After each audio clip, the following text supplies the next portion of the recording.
Hello, what's up mga ka-EMC? So ayan, sa for today's videos po natin ay isi-share ko po sa inyo kung paano nga ba mag-apply sa Shopee Affiliate Program. So bago yan, mag-intro po muna tayo.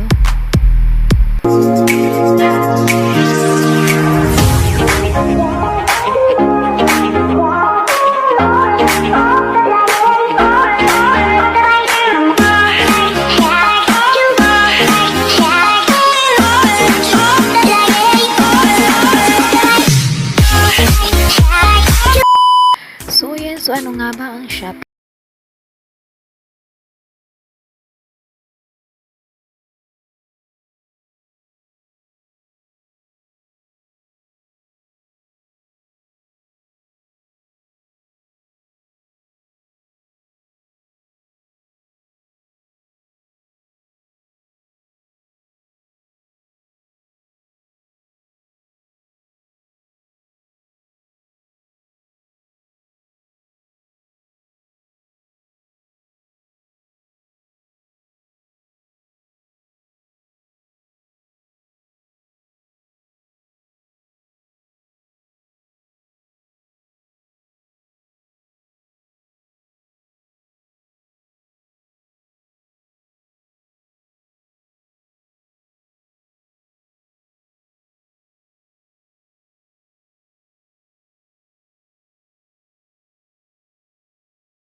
Previously linked Shopee to Facebook.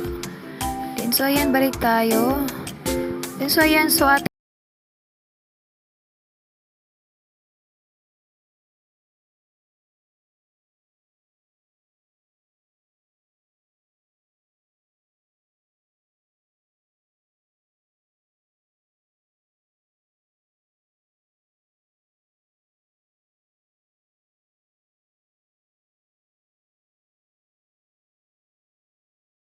then dito, how did you get to know the Shopee Affiliate Program? So click natin yung referral.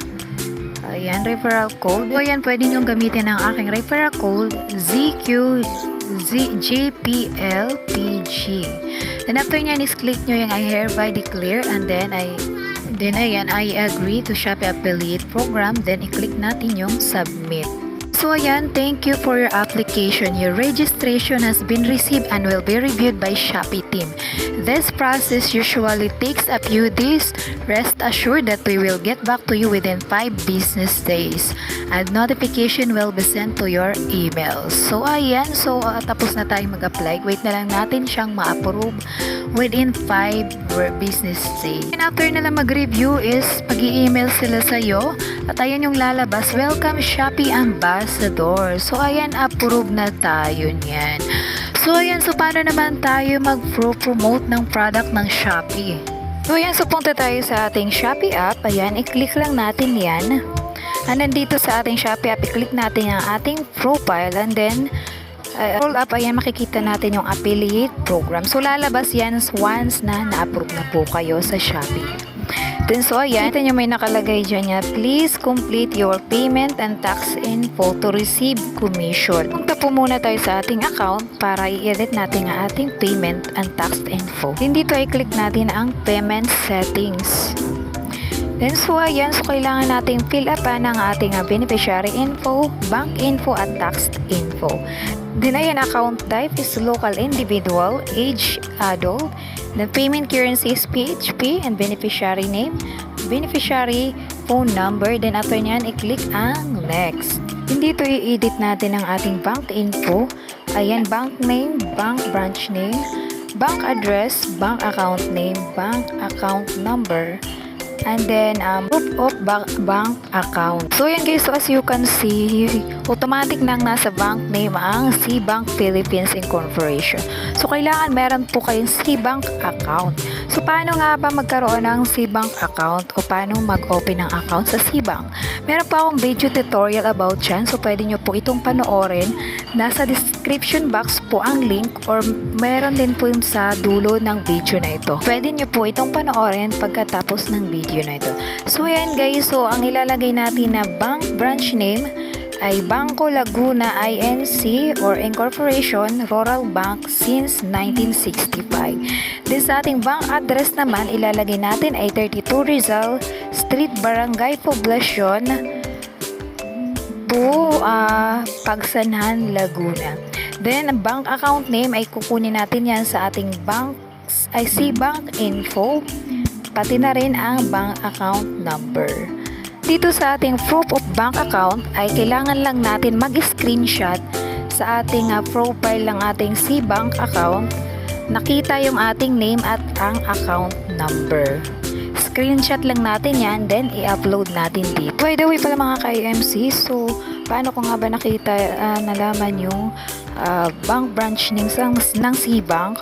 So i-search lang po yan sa Google. Ayan, so dito naman tayo sa ating tax info. So ayan, so VIR registered. So i-click lang natin yung no. At kung VIR registered naman po kayo, ay click nyo lang po yung yes. So dito na naman tayo sa ating valid ID. So kailangan mag-submit tayo ng at least 2 valid IDs para sa primary and secondary ID. Then after nyan, dito naman tayo sa ating tax name of taxpayer and then TIN number. So ilalagay lang natin ang ating TIN number dyan. And then dito naman sa DTI registration file, hayaan na lang po muna natin yan and then click na natin yung submit. So ayan, submit successfully. So ayan guys, so pending review pa siya. So ayan, so mag-promote na naman tayo ng product ng Shopee. So paano nga ba mag-promote? So ayan, punta tayo sa ating Shopee affiliate. So dito sa offers, marami kayong pagpipilian na pwede nyo i-promote. So ayan, so try natin tong sapatos. So ayan, click lang natin yan and then click natin yung product information para makakuha tayo ng photos.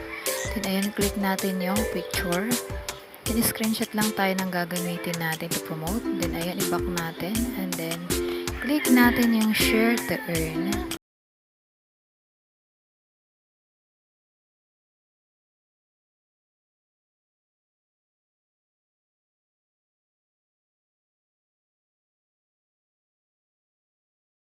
Mag-upload tayo ng photos na ni-screenshot natin sa Shopee. Then so ayan, so nilagyan lang natin ng caption, then after nyan is i-paste natin yung link na kinuha natin sa Shopee. Then after nyan, i-post lang natin siya. Then ayan yung lalabas. So ayan guys, so ganun lamang po kadali mag-promote. So kayo na po yung bahala kung ano yung gusto nyong caption na ilagay. Pwede nyo rin po itong i-share sa mga Facebook group. So ayan guys, so that's it for today. So maraming salamat po sa panonood. So ayan, so kung gusto nyo rin po maging Lazada affiliate,